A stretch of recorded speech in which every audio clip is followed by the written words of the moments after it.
Guys, welcome back to my channel. So ये है motion का लेक्चर नंबर 2। पिछले लेक्चर में हमने जाना था कि मोशन और रेस्ट क्या होता है, और इस लेक्चर में हम जानेंगे डिस्टेंस और डिस्प्लेसमेंट को।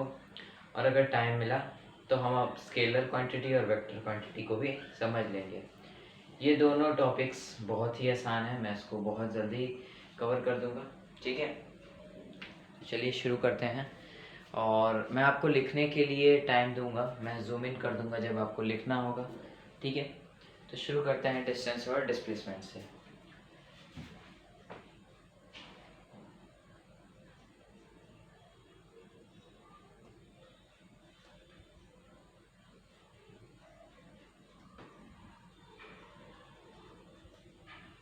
ठीक है, डिस्टेंस और डिस्प्लेसमेंट। अब थोड़ी कंफ्यूजन तो होती है इन दोनों के नाम को लेकर, इन दोनों के टर्म को लेकर। जो बोली एक एग्जांपल से हम इसे समझते हैं, डिस्टेंस और डिस्प्लेसमेंट को। ठीक है, एक एग्जांपल से अब समझिए कि मेरा घर यहाँ, मतलब राम का घर यहाँ पे है। ठीक है, अब राम अपने घर से सीता के घर सीधे जा सकता है। ठीक है, ये सीता का घर है।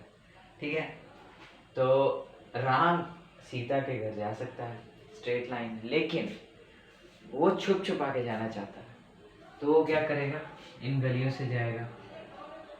ठीक है, उन गलियों से जाके सीता के घर पहुंच जाता है। अब मैं पूछूं आपसे कि इन दोनों में से डिस्टेंस कौन है और डिस्प्लेसमेंट कौन है। ठीक है, समझिए मेरे बात को। डिस्टेंस तो ये दोनों ही है, डिस्टेंस तो ये दोनों ही है। डिस्टेंस का आपके लिए डेफिनेशन होता है actual path covered by an object. ठीक है, तो एक्चुअल पाथ तो दोनों में ही कवर हो रहे हैं ना। लेकिन डिस्प्लेसमेंट का मतलब होता है shortest path covered by an object.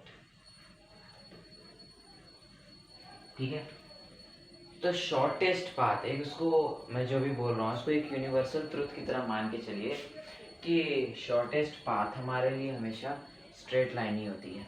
ठीक है, मतलब मुझे राम को अपने घर से सीते के घर जाना है, तो उसको सबसे छोटा रास्ता अगर कोई लेना है तो उसको स्ट्रेट लाइन लेनी होगी। तो आप लोग कहीं भी जाइए, आपके लिए आपका जो सबसे छोटा रास्ता होगा वो स्ट्रेट लाइन ही होगी। ठीक है, और स्ट्रेट लाइन ही सबसे छोटी पाथ होती है। तो हम कह सकते हैं जो स्ट्रेट लाइन है इसे डिस्प्लेसमेंट, और ये सॉरी ये दोनों रास्ते हैं, दोनों पाथ हैं, ये दोनों हमारे लिए डिस्टेंस है। डिस्टेंस का क्या होता है डेफिनेशन, इसको ऊपर लिख देते हैं। Actual path covered by an object.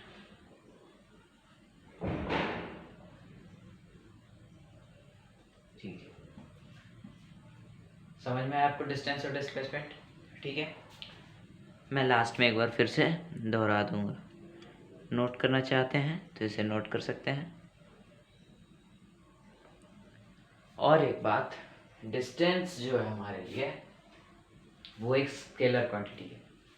अब स्केलर क्वांटिटी क्या है, वैसे आप लोग ने 8th में पढ़ा होगा, बट फिर भी एक रिवीजन के तौर पे मैं बताते जाता हूँ कि स्केलर क्वांटिटी वो होता है जिसमें सिर्फ मैग्नीट्यूड प्रेजेंट होता है और डायरेक्शन नहीं। अब मैग्नीट्यूड पूछोगे कि क्या है, अरे भाई मैग्नीट्यूड वही वैल्यू, तुम किसी भी नंबर को वैल्यू के साथ डिनोट कैसे करोगे। मैं बोलता हूँ कि मैं 3 दौड़ता हूँ, क्या 3 दौड़ता हूँ, 3 किलोमीटर दौड़ता हूँ या 3 मीटर दौड़ता हूँ, तो कोई सेंस बना रहा है कि मैं 3 क्या दौड़ता हूँ। तो तुमको कोई मैग्नीट्यूड चाहिए होता है जो स्केलर क्वांटिटी में प्रेजेंट होता है, बट स्केलर क्वांटिटी में डायरेक्शन प्रेजेंट नहीं होता। और डायरेक्शन किस में प्रेजेंट होता है, हमारे वेक्टर क्वांटिटी में। वेक्टर क्वांटिटी में हमारे लिए मैग्नीट्यूड और डायरेक्शन दोनों प्रेजेंट होते हैं। तो कभी भी हम लोग डिस्प्लेसमेंट को डिनोट करेंगे, मतलब डिस्प्लेसमेंट अगर किसी क्वेश्चन में पूछेगा तो ये एक वेक्टर क्वांटिटी है, तो उस क्वेश्चन को हम लोग क्या करेंगे, जैसे राम को सीते के पास जाना था, तो ये क्या बोलेगा, टुवार्ड्स, मतलब ये जो भी साइड हो, मतलब जैसे ये इधर मैं बोल दूँ ये साउथ है, तो टुवार्ड्स साउथ, ठीक है। तो वेक्टर और स्केलर की डेफिनेशन और डिफरेंशिएशन मैं लिख देता हूँ, आप लोग चाहें तो उसको भी लिख सकते हैं, ठीक है। तो अभी हम लोग लिखेंगे स्केलर और वेक्टर क्वांटिटी की definition.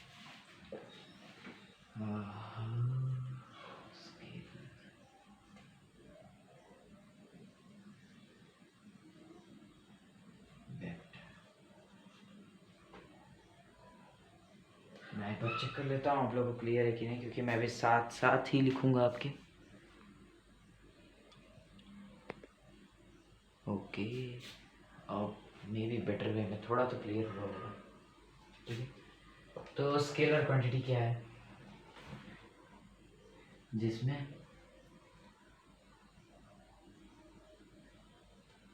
Magnitude is present but direction is absent. और इसमें क्या हो जाएगा, मैग्नीट्यूड और डायरेक्शन दोनों ही है, तो यहाँ लिख सकते हैं हम लोग कि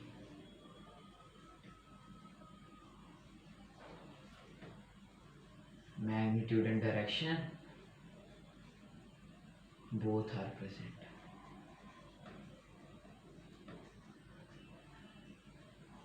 ठीक है। और इसके एग्जाम्पल लिख लेते हैं।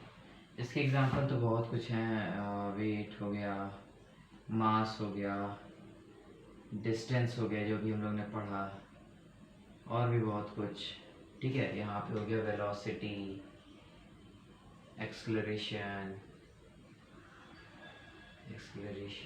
उसके बाद मोमेंटम आपको चैप्टर 2 में पढ़ना है, ठीक है। और फोर्स ले लीजिए, वर्क डन हो गया, बहुत सारे एग्जाम्पल्स हैं, ठीक है। ठीक है, तो चाहें तो आप लोग नोट कर सकते हैं या फिर स्क्रीनशॉट मार लीजिए, आप लोग तो तेज ही हैं।